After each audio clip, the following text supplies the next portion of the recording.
じゃーん。やったー、小人つかんだ。ちょうだい。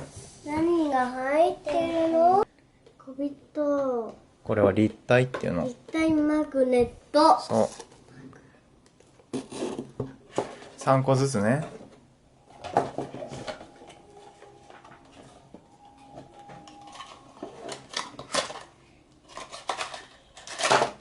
お、でか小人。おひれ？うん。あ、ももちああ、よかったね。当たりだ。これは何かある。ガムかなんか？違う。お菓子入ってないんだ。ないよ。うんうん。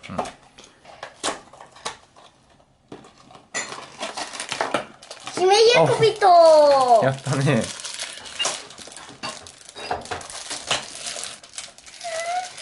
手にけな小人だね。よかったね。じゃじゃーん。キノコにくっついてんだ。なんだこれは。なんだろう。これ花ももこは木もどきだ。柱。よかったね。うん。うん。かわいいね。あ、冷蔵庫張りに行こっか。はい、行こう。うん。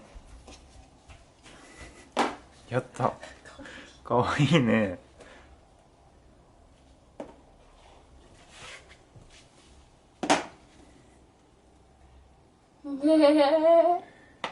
やったね。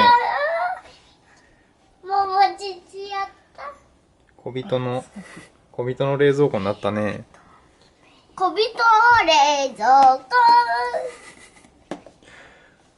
かわいいね。